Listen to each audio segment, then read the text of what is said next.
성령님의 임재, 성령님의 임재, 이런 제목으로 같이 은혜를 나누고 싶습니다.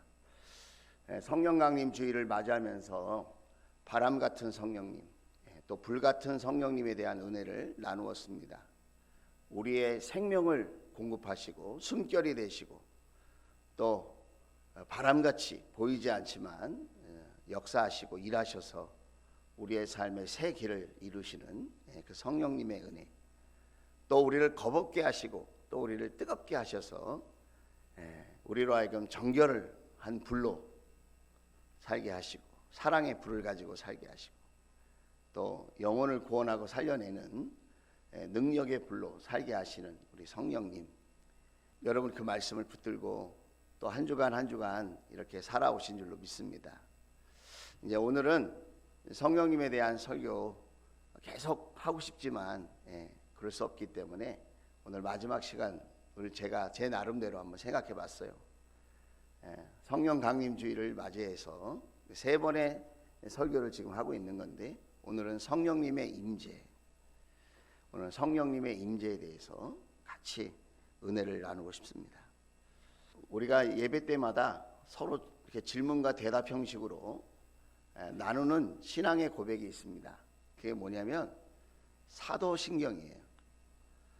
사도신경 내용 중에서 가장 많은 설명이 들어가 있는 분이 성부 하나님, 성자 예수님, 성령 하나님 중에 누구일까요? 사도신경에 신앙 고백으로 가장 많이 들어가 있는 분은 세 분 중에 누구일까요? 예수님입니다.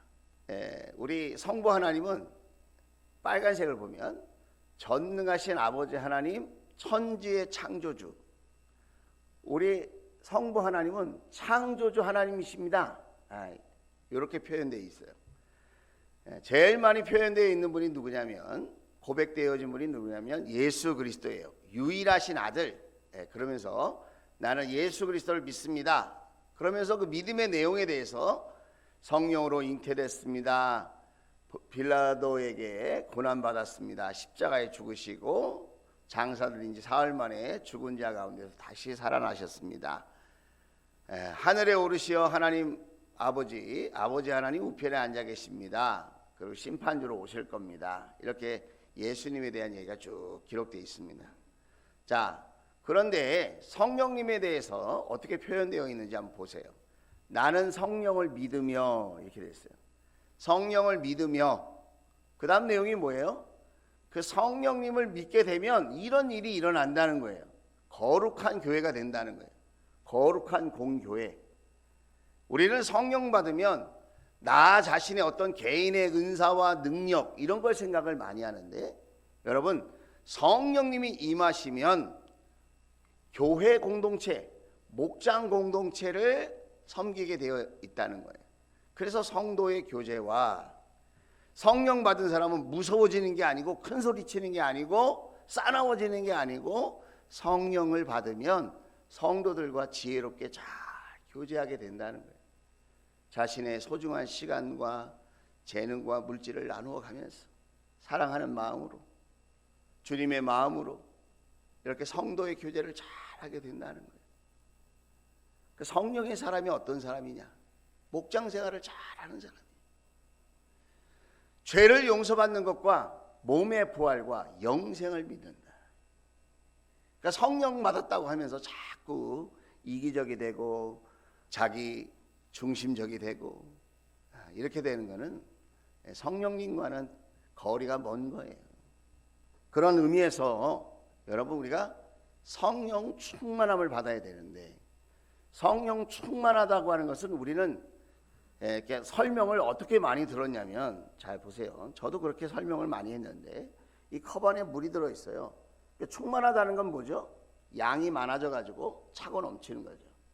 그런데 그 설명은 충분하지 않아. 그렇게 설명할 수 있지만 더 좋은 설명은 뭐냐면 성령님의 온전하신 다스림을 받는 거예요. 성령님의 다스림을 온전히 받을 때 그걸 성령 충만이라고 그런다 이거예요. 성령의 인도하심을 받는 삶, 그게 성령 충만이다 이거예요. 얼마 전에 우주항공 로켓을 쐈습니다. 예, 누리호라고 하는 거예요. 근데 안타깝게도 성공하지 못했어요. 발사하기 전에 결함이 발견돼 가지고 연기했어요. 연기. 뭐 말로는 뭐 9월 달 정도에 다시 쏜다. 아무 때나 쏘는 게 아니라 이게 허가를 받아야 된대요. 각 나라의 허가를 받아서 이때 우리나라에서 로켓을 쏜다. 이런 걸 허가를 받아야 되고 또 그 전에 결함이 없어요. 예, 미리 발견했으니까 다행이지. 올라가다가 빵 하고 폭발해 버렸으면 천문학적인 재산을 잃어버리는 거예요.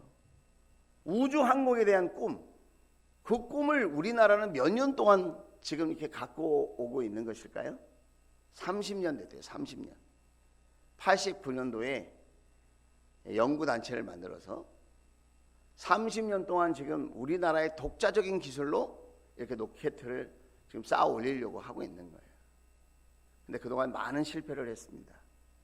근데 실패는 성공의 어머니다. 그런 말 있죠. 앞으로 멋진 성공을 해내는 날이 오게 될 줄로 믿습니다. 설계도도 우리나라 기술로, 모든 부속품도 다 우리나라 기술로 이번에 이렇게 쌓아 올리려고 했다는 거예요. 우주항공 산업의 가치가 500조 원이 넘는데요. 이제 우리나라는 약 3조 원에 해당하는 그런 투자를 하고 있다고 하는데 많은 차이가 나죠. 자, 저는 이 우주선을 생각하면서 하나님 나라에 대한 꿈을 생각해 봤어요. 우리나라는 우주에 대한 꿈을 가지고 30년 동안 노력했는데 아직 성공을 못했다고 그랬잖아요. 자, 우리가 신앙생활하는 목적이 이 땅에서 잘 돼야죠. 네, 그죠? 근데 그것만을 위해서 신앙생활하는 건 아니다는 거예요. 우리의 신앙생활이 이 땅에서도 복이 되어야 하겠지만 하나님 나라에 갈 수 있어야 된다는 거예요. 로켓이 우주에 날 수 있어야 되는 것처럼 우리의 신앙생활도 하나님 나라에 안착하는 날이 와야 된다는 거예요. 그런데 여러분, 우리의 삶을 보세요. 우리의 삶이 지금 성공적인 신앙의 삶을 살고 있는 것 같아요. 늘 현실과 죄와 연약함과 부족함과 그런 가운데 눌리고 실망하고 낙심하고 고민하고, 그 왜 그럴까? 나는 구원 받았는데, 여러분 예수 믿고 구원 받으신 걸 믿으시면 아멘? 네, 자신이 별로 없으시네. 예수 믿고 구원 받은 거 믿으시면 아멘? 네. 근데 왜 이렇게 살죠? 우리는? 왜 우리는 이렇게 살까요? 구원에는 세 가지 차원이 있어서 그렇다는 거예요. 영적으로는 우리가 이미 예수님을 믿고 구원이 완성되어 있지만 중요한 건 뭐냐면 우리의 삶 속에 그 하나님의 구원을 누리고 승리하고 영적인 구원과 함께 우리의 삶의 구원이 이루어서 우리가 하나님 나라에 이렇게 안착하는 그 꿈이 이루어지는 그날, 그 여정이 우리에게 남았다는 거예요. 그걸 다른 말로 혼적인 구원이 남아있다는 겁니다. 그 혼적인 구원을 위해서 우리에게 두 번째 성령의 은혜가 필요한 거예요. 그 첫 번째 은혜는 우리가 예수님을 영접했을 때의 은혜고, 두 번째 성령님의 은혜는 우리가 예수 믿는 사람답게 살아가는 능력, 그거를 우리가 성령님으로부터 받는다는 거예요. 그래서 저와 여러분에게 필요한 것이 무엇이냐면 나의 지금 위치가 어떤 건지를 알아야 됩니다. 오늘 말씀으로 돌아가 보면 갈라디아서 5장 16절에 이렇게 표현을 하고 있어요. 사도 바울이 하는 말입니다. 사도 바울이 내가 또 말합니다. 여러분은 성령께서 인도하여 주시는 대로 살아가십시오. 자, 누가 인도하는 대로 살아가야 된다고요? 성령께서 인도하는 대로 살아가야 된다는 거예요. 자, 그러면 파란색 읽겠습니다. 시작. 육체의 욕망을 채우려 하지 않을 것입니다. 사람들은 이 육체를 이 몸이라고 생각을 해요. 아니에요. 여기서 말하는 육체는 몸을 이야기하는 게 아니에요. 창세기 6장 3절입니다. 자, 같이 한번 읽어보겠습니다. 시작. 주님께서 말씀하셨다. 생명을 주는 나의 영이 사람 속에 영원히 머물지는 않을 것이다. 사람은 살과 피를 지닌 육체요, 그들의 날은 120년이다 그랬어요. 사람은 원래 영원히 살게 돼 있는데 죄를 지은 다음에 어떻게 돼요? 유한한 존재가 됐어요. 죽음을 맛보는 존재가 됐어요. 그리고는 뭐라고 빨간색에 표현되어 있습니까? 생명을 주는 나의 영이, 생명을 주는 성령님이 사람 속에 영원히 머물지 않을 것이다. 그래서 사람들이 어떤 존재가 돼요? 육체요, 육체. 하나님이 떠난 상태의 존재를 육체라고 한다. 성경은 하나님의 영이 함께하지 않는 사람을 육체라고 한다. 여러분이 교회 나오셨죠? 교회 나와서 예배를 드리는데 하나님의 영이 함께한 사람이 있어요. 성령의 사람이죠. 그런데 여러분이 이렇게 몸은 남아 있는데 영이 함께하지 않는 사람이 있다는 거예요. 육체의 사람이라는 거예요. 그래서 성경은 영의 사람과 육체의 사람에 대해서 분명하게 이야기를 하고 있어요. 갈라디아서 5장 17절 말씀을 보겠습니다. 같이 한번 읽어봅시다. 시작. 육체의 욕망은 성령을 거스리고 성령이 바라시는 것은 육체를 거스립니다. 이 둘이 서로 적대 관계에 있으므로 여러분은 자기가 원하는 일을 할 수 없게 됩니다. 우리가 아예 예수님을 영접하지 않았더라면 이렇게 갈등 관계가 조성되지 않아요. 그냥 세상에서 내가 하나님을 모르는 사람으로 내 마음대로 살면 돼요. 그런데 우리가 예수님을 영접했어요. 그래서 내가 영적으로는 구원 받았어. 그래서 영적으로 깨어 있단 말이야. 내가 분별을 할 수 있는 존재가 됐어요. 그런데 내가 혼적인 지정의를 가지고 인격적으로 성령님을 따르지 않고 인도하심을 받지 않으면 적대 관계를 갖게 되는 것처럼 갈등을 유발한다는 거예요. 그래서 여러분 가운데 하나님을 믿기 때문에 더 고민스러운 분이 계실 거예요. 몰랐으면 죄짓고 거짓말하고 시기하고 다투고 싸우고 내 맘대로 내 육체가 편한 대로 살면 되는데, 내가 하나님을 믿는다고 해서 신앙으로 살려고 하니까 자꾸 하나님의 말씀에서 벗어나거나 또 양심에서 벗어난 일을 내가 이렇게 하게 되면 자꾸 그게 마음이 불안해요. 답답해요. 고민스러워요. 갈등을 일으켜요. 내가 거짓말하지 말았어야 되는데, 나 편하자고 이렇게 내가 이렇게 거짓말하고 핑계대고 하지 말았어야 되는데, 미워하지 말았어야 되는데, 서부터 등등 여러 가지 고민과 갈등이 우리에게 다가온다는 거예요. 그러니까 서로 적대관계. 내가 성령의 인도하심을 받을수록 육체로부터 멀어지게 될 것이고, 내가 하나님의 영이 없는 사람처럼 육체를 자꾸 따라서 그렇게 살면 자꾸 성령님과 멀어지게 되면서 우리는 고민에 빠지게 된다는 거예요. 그래서 우리에게 필요한 게 뭐냐면 성령님의 임재의식이라는 거예요. 자, 한번 따라서 하겠습니다. 성령님의 임재의식. 이게 필요한 거예요. 이게. 저도 부단히 이렇게 해보려고 노력하고 있는데 이게 한순간에 이루어지는 건 아닌 것 같아요. 그래서 훈련이 필요한 것 같아요. 그러니까 저도 제 자신을 계속해서 훈련해 보려고 그 노력을 하는데 여러분과 그 은혜를 한번 나눠보고 싶은 거예요. 자, 성령님의 임재를 우리는 어떻게 경험할 수 있을까? 첫째로 주인이 바뀌어야 돼요. 주인이 바뀌어야 돼요. 여러분, 예수 믿는 사람은 주인이 따로 있어요. 임군하기의 주인이 누굴까요? 임군하기라고 하는 인생의 주인이 누굴까요? 내가 아니에요.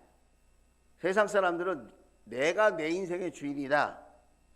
내 인생은 나의 것.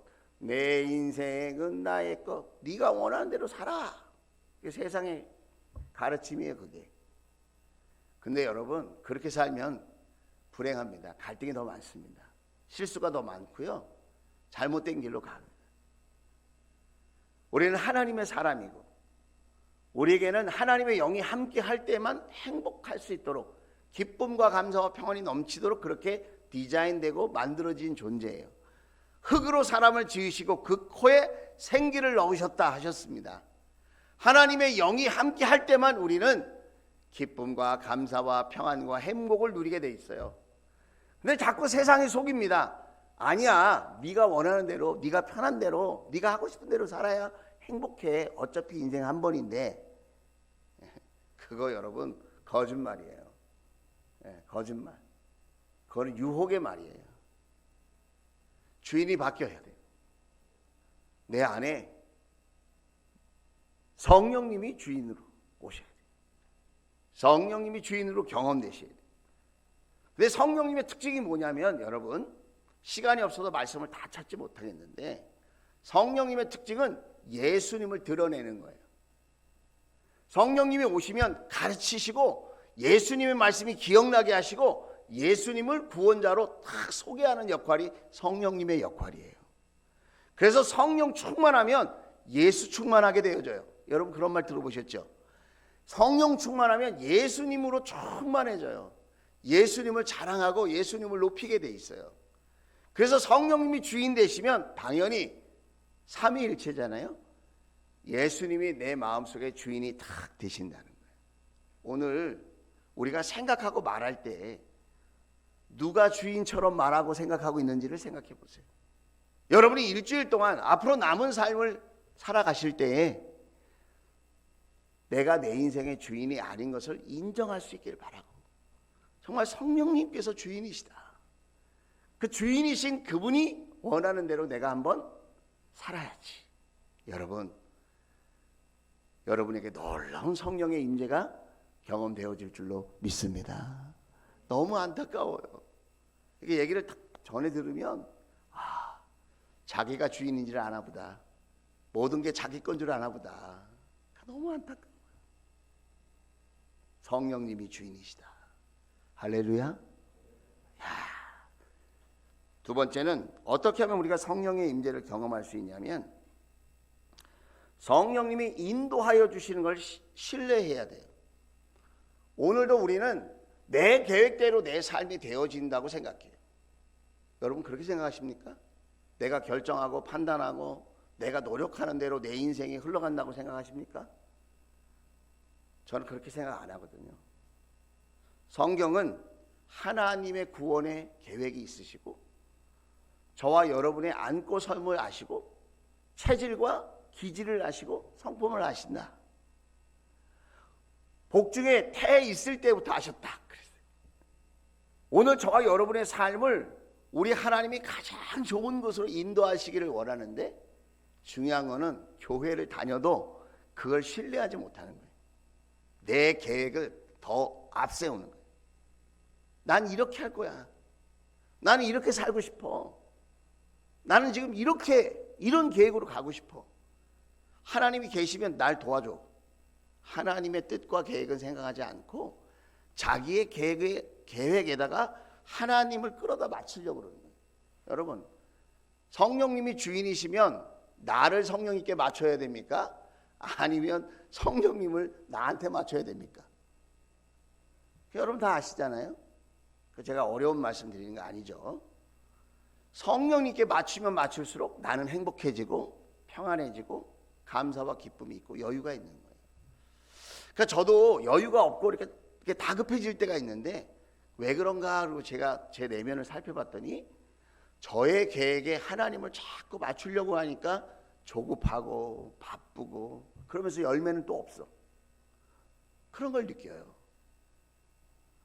성령님께 맞춰야 되는데 자꾸 도와달라고 하면서 나한테 맞춰달라고 그러고 성령님의 계획과 뜻은 내가 안중에도 없었구나. 여러분, 고린도후서 1장 9절에 사도 바울이 이렇게 얘기합니다. 빨간 글씨만 읽어볼게요. 시작. 우리 자신을 의지하지 않고 죽은 사람을 살리시는 하나님을 의지하게 하기 위함이었습니다. 그랬습니다. 하나님을 의지하도록 성령님이 저와 여러분을 인도하고 계신다는 거예요. 여러분, 나 자신을 의지하는 걸 좀 내려놓고 하나님을 더 의지할 수 있는 성령의 사람이 될 수 있기를 주의 이름으로 축복합니다.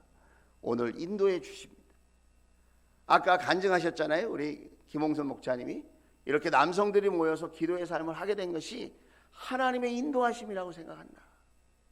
여러분과 저의 삶 속에 하나님의 인도하심이 경험될 때 성령님이 나와 함께 하시는구나. 성령님의 임재를 여러분 경험하게 되는 것입니다. 그런 축복이 있을지어다. 세 번째는 뭐냐면 자꾸 성령님의 임재 의식을 가질 필요가 있다는 거예요. 내가 의식적으로 성령님이 나와 함께 하시지, 이거를 자꾸 내가 의지를 가지고 사용하라는 거예요. 여러분 가운데 이런 질문이 계실 거예요. 아니 어떻게 그렇게 해? 아침에 눈 뜨자마자 얼마나 바쁘고 하루 종일 이 사람 저 사람 이 일 저 일에 얼마나 내가 바쁜데 전화 받을 시간도 없고 카톡 볼 시간도 없고 밥 먹을 시간도 없이 이렇게 사는데 어떻게 성령님을 자꾸 내가 의식하는 삶을 사나? 그게 불가능하다. 그러면 여러분 성경이 틀렸어요. 여러분이 그렇게 생각하신다면 제가 성경 한 구절만 딱 소개할게요. 자, 데살로니가전서 5장 17절 같이 읽겠습니다. 시작. 끊임없이 기도합시오. 아니 어떻게 끊임없이 기도합니까? 어떻게? 여러분 우리 삶을 보세요. 어떻게 끊임없이 기도해? 이거 성경에서 빼야죠. 이거 가능하다는 거예요. 가능하니까. 그 누가 말했어요? 이거 사도 바울이 다 경험하고 쓴 거예요. 이게 우리가 바쁘지만 순간순간 예수님을 바라보고 순간순간 성령님의 임재를 구할 수 있다. 꼭 우리는 기도 그러면 무슨 말을 해야 기도라고 생각해. 생각도 기도입니다. 여러분 예수님 생각하는 거예요. 성령님 도와주세요. 내 말은 하지만 순간순간 운전하다가 위험한 순간 만날 때 주여 이 말 한마디가 기도인 거예요. 네? 내가 중요한 사람과 계약을 하고 뭔가를 선택할 때 바로 그 순간에 내 생각대로 말하고 싶고 내 감정대로 말하고 싶지만 그 순간에 주님 도와주세요. 이 말 한마디가 여러분 성령님의 임재를 내가 의식하고 경험하는 길이 된다는 거예요. 제가 군대를 갔더니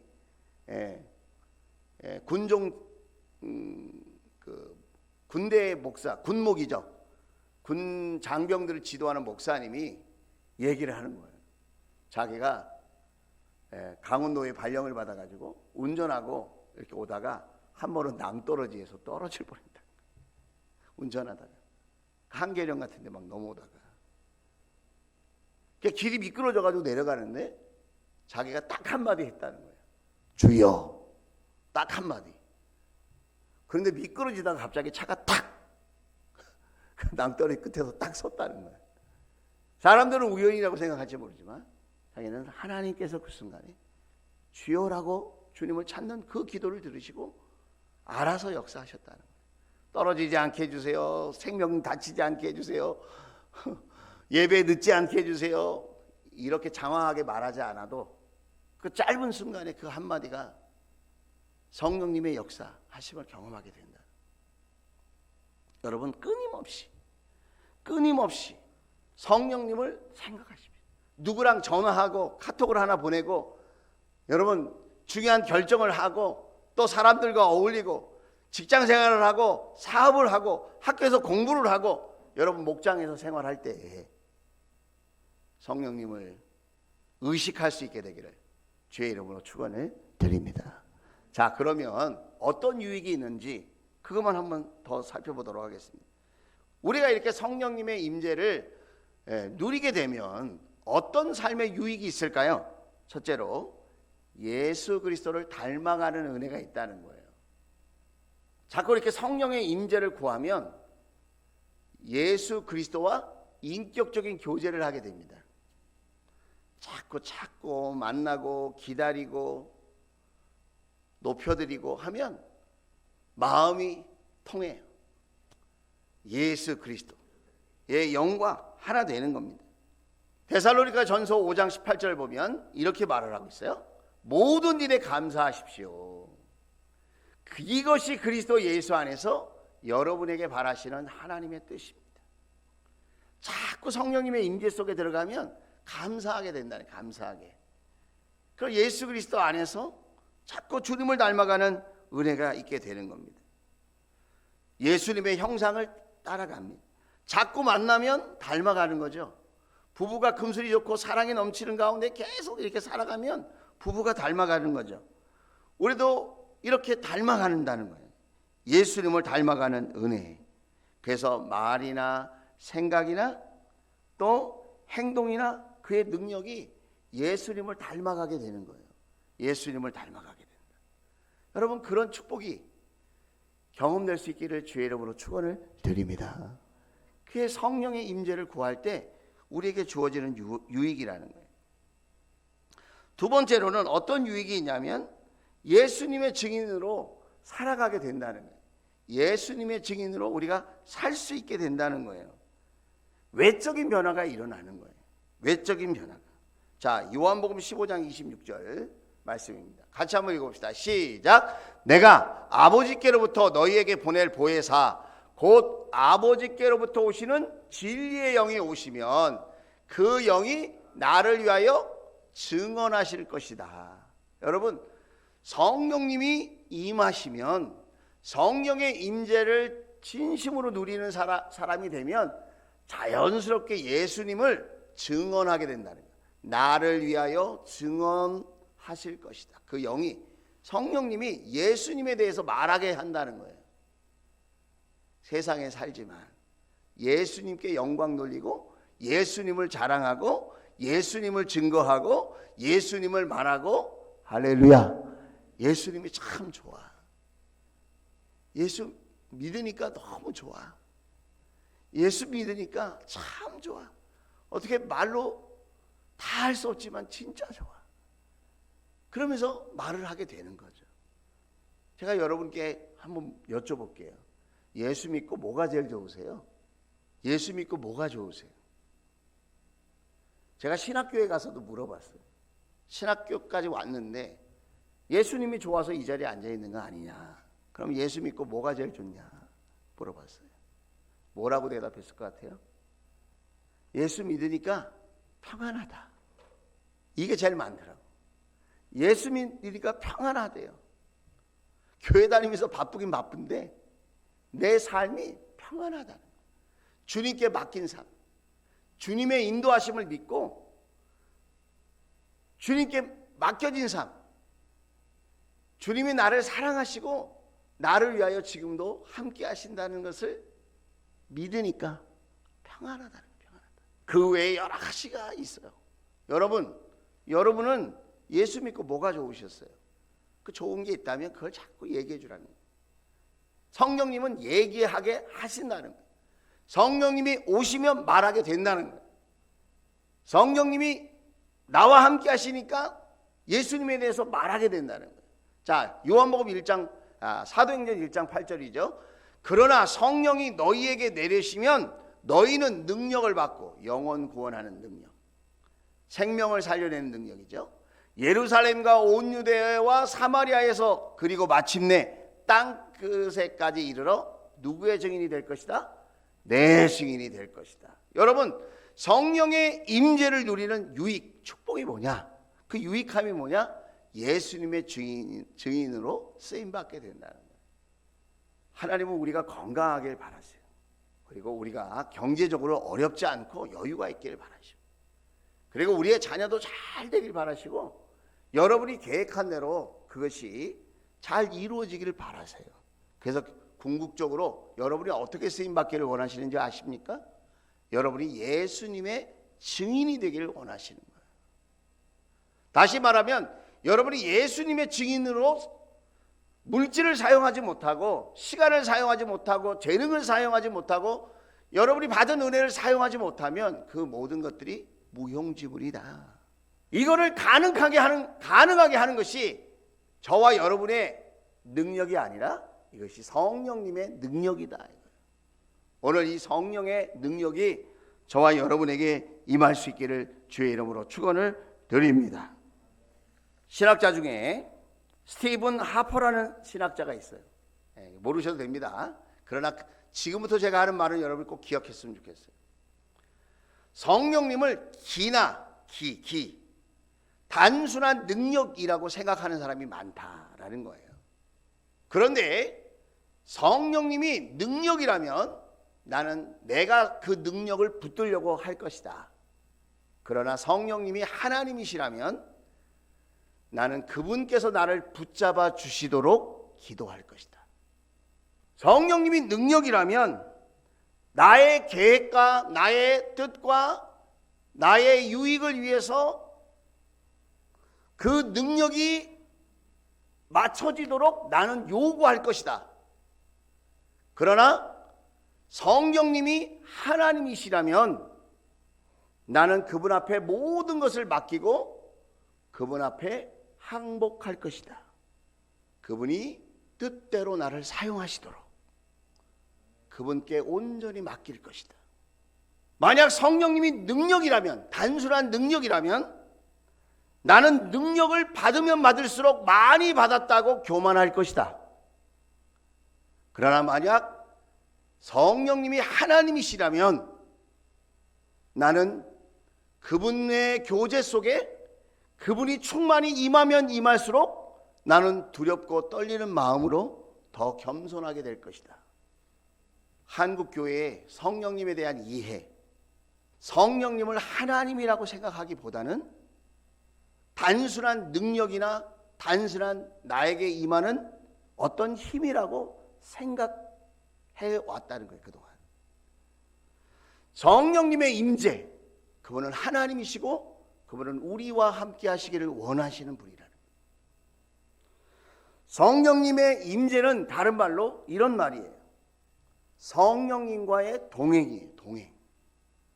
그래서 그분이 끊임없이 우리의 생각과 우리의 의지와 감정과 계획을 성령 하나님이 오셔서 다스려 주시고 인도해 주실 때 우리가 그것을 겸손하게 받아들일 수 있는 믿음이 우리에게 있어야 된다는 거예요.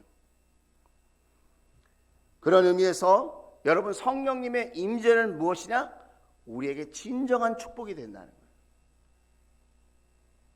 매일 매순간 성령 하나님 동행해 주십시오. 그리고 그분께 맡기고 그분의 인도하심을 따를 때 여러분, 우리는 내가 생각한 것보다 놀라운 행복을 누리게 될 것이고 우리는 더 이상 패배주의적인 그런 신앙에서 벗어나 승리하는 믿음의 삶을 살게 되어질 줄로 믿습니다. 성령님 인정합니다. 환영합니다. 모셔드립니다. 나를 다스려 주십시오. 나를 인도하여 주십시오. 저와 여러분의 기도가 될 수 있기를 주의 이름으로 축원을 드립니다. 기도하겠습니다.